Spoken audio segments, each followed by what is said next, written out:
Baloch leaders? Yes, of course, I am telling you.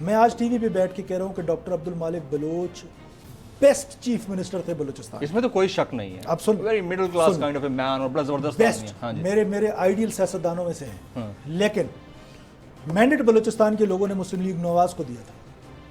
آپ ہمارے prime minister صاحب نے, میاں نواز شریف صاحب نے اٹھا کے حکومت ان کو دے دی. کیوں؟ کیونکہ وہ قوم پرست تھے.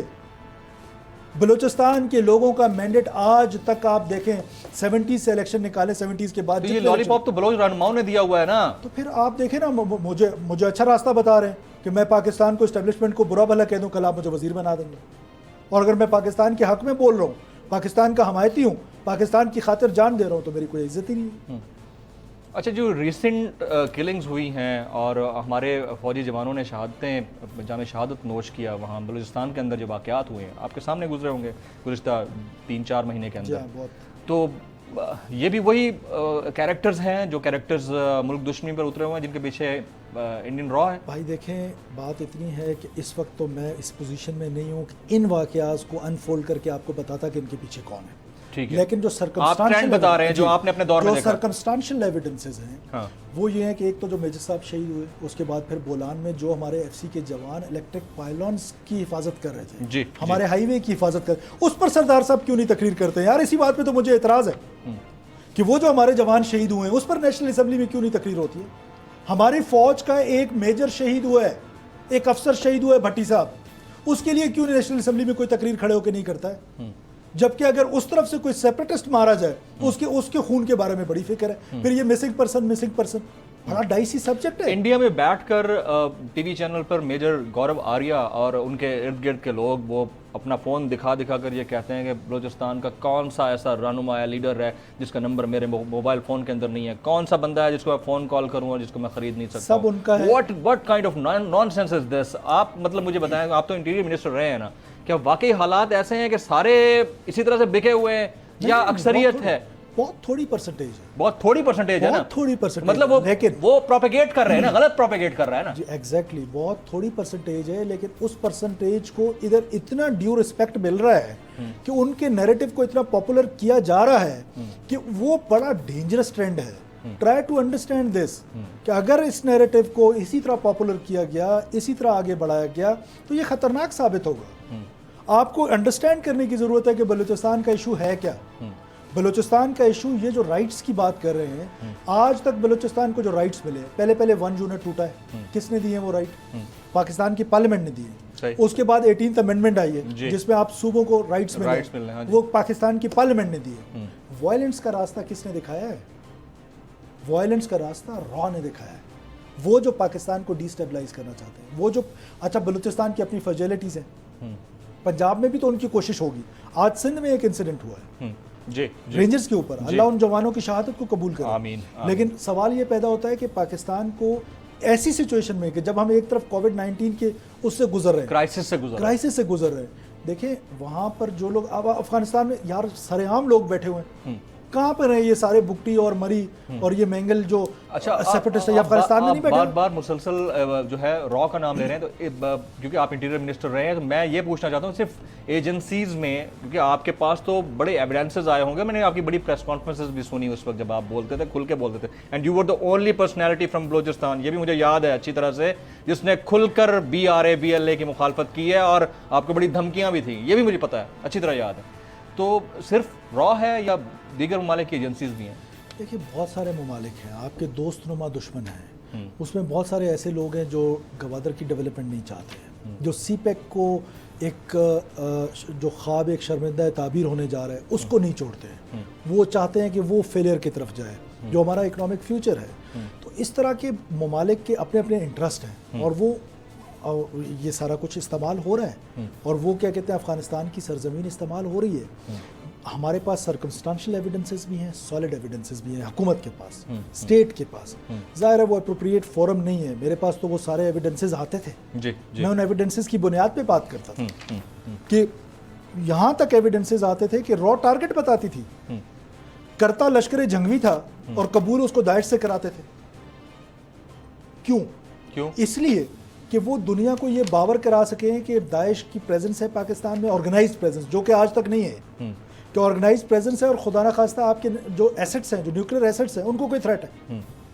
تو دیکھیں انٹرنیشنل جو آپ کے دشمن ہیں وہ آپ کے خلاف ہر قسم کی سازش کرتے ہیں، اور سوچنا یہ ہے کہ آپ کے اپنے کون لوگ اس سازش کا حصہ ہیں، ان کو پہچاننے کی ضرورت ہے. ان بھیڑوں کو ان بھیڑیوں کو پہچاننے کی ضرورت ہے جنہوں نے بھیڑ کے کھال پہنی ہوئی ہے، اور اس کے لیے ہم تبلیغ کر رہے ہیں. اس کے لیے ہم تبلیغ کر رہے ہیں. اللہ ہمارے پالیسی سازوں کو بھی یہ ہدایت دے کہ وہ ان کو پہچان سکے. یہ اختر مینگل گروپ کی حکومت سے علیحدگی کے فیصلے کے بعد اس ساری سچویشن کا ڈراپ سین کیا ہوگا آن لائن؟ میرا خیال ہے کہ یہ اگر اتنا چھوٹا سا جھگڑا ہے پی ایس ٹی پی تو یہ حل ہو جانا چاہیے. کتنا ٹائم لگے گا اس کو حل ہونے میں؟ بائی دا وے آج آپ کے سامنے بیٹھے ہیں ہم. اللہ کرے کہ 1-2 دن میں. 1-2 دن؟ سنڈے سے منڈے نہیں ہونے دینا آپ نے؟ نہیں، میری تو خواہش ہے. دیکھیں میں گورنمنٹ کا حصہ ہوں، میری یہ خواہش ہے کہ گورنمنٹ مضبوط ہو، جی، اور میری یہ بھی خواہش ہے کہ سردار صاحب گورنمنٹ کا حصہ رہیں، بیکاز وہ گورنمنٹ کا حصہ رہیں گے تو اپنے لوگوں کے لیے کچھ کر پائیں گے اگر وہ کچھ کرنا چاہتے ہیں. تو یقیناً اگر پی ایس ٹی پی پہ جھگڑا ہے تو یہ جھگڑا اگر کیونکہ جھگڑا شروع ہی جون میں ہوا ہے، تو جون میں ہوا ہے تو اس کا مطلب ہے پی ایس ڈی پی پہ ہے، فنڈز پہ ہے، تو وہ اور یہ روٹین ہے کہ ہر جون میں ہوتا ہے. اور گورنمنٹ کے پاس بہت سارے ریسورسز ہیں، بہت سارے طریقے ہیں، وہ انشاءاللہ تعالیٰ راضی ہو جائیں. آپ بی اے پی کو ریپرزینٹ کرتے ہیں، آپ مجھے بتائیں، آپ اتحادی ہیں، آپ کے پارٹی کے اندر بھی کچھ ایسی بات چل رہی ہے کہ خدا نہ خواستہ اس حکومت کے ساتھ جو آپ کا الحاق ہے اس سے آپ لوگ آنے والے دنوں میں الگ ہو سکتے ہیں یا پھر اپوزیشن کے ساتھ بیٹھ سکتے ہیں؟ بالکل ایسی کوئی بات نہیں. ہم حکومت کا حصہ ہیں، ہم حکومت کو سپورٹ کرتے رہیں گے. ظاہر ہے جب آپ کولیشن میں ہوتے ہیں بہت سارے ایشوز پہ آپ کا اختلاف بھی ہو جاتا ہے، بہت سارے ایشوز پہ آپ کی نہیں سنی جاتی، آپ اس پہ احتجاج بھی کرتے ہیں. وہ احتجاج ریکارڈ پہ بھی لے کر آتے ہیں. ہمارے بھی سیکرٹری جنرل نے بھی اس احتجاج کو ریکارڈ پہ لے کر آیا، سینٹ پہ اسپیچ کی ہے. ہم بالکل، میں آپ کو بڑے دعوے سے کہہ رہا ہوں کہ نہ ہماری ایسی کوئی سوچ ہے. ہم گورنمنٹ کے ساتھ ہیں، ہم گورنمنٹ کو سپورٹ کریں گے، بجٹ میں بھی کریں گے اور اس کے بعد بھی کرتے رہیں گے. بجٹ 2021 کیسا بجٹ تھا وفاق کا؟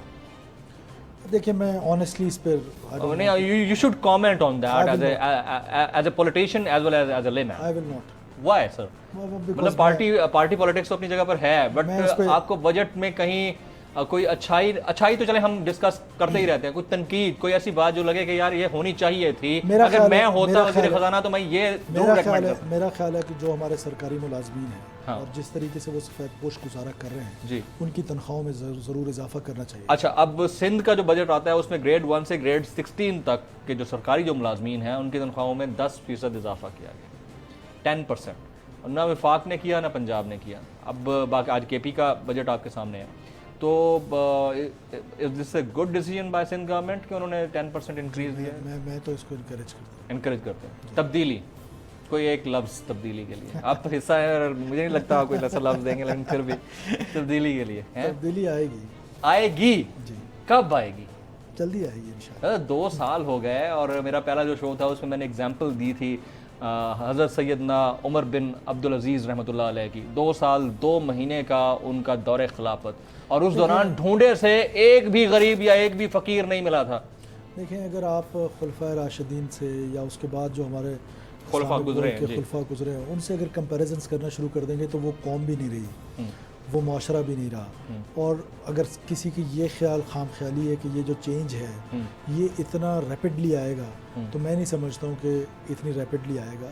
ظاہر ہے بہت ساری چیزوں میں امپروومنٹ ہے. پھر اگر آپ دیکھیں تو کچھ ایسے کرائسس ملک میں آئے ہیں جس میں خاص طور پہ کووڈ-19 ہے یا جس میں لوکس ہے، یہ ایسے کرائسز ہیں. پھر اکنامک کرائسز اس کی وجہ سے اور زیادہ ہو گئے ہیں.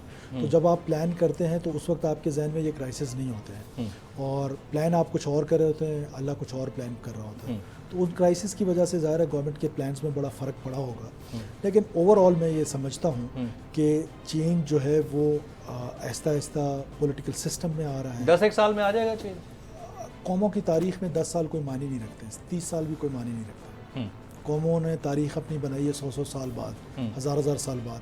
یہ جو یورپ آج ہم دیکھ رہے ہیں نا، 5 کروڑ لوگ مرنے کے بعد آج کا یورپ آیا ہے. جی جی. تو ہم تو ابھی صرف 60-70 ہزار مرے. میر سرفراز بگٹی اپنے آپ کو قوم پرست رہنما کہلانا پسند کرتے ہیں یا پیٹریاٹ؟ اس میں تو کوئی دو مطلب رائے ہی نہیں ہے. میں آپ کے منہ سے سننا چاہ رہا ہوں سر. ذوالفقار مرزا صاحب نے ایک دفعہ کہا تھا کہ میں بدبودار شیعہ ہوں، یعنی کہ میں بڑا کٹر شیعہ ہوں. جی جی. تو میں بڑا بدبودار قسم کا پاکستانی ہوں. میں ہم سب ہیں. میں کٹر پاکستانی ہوں ہاں.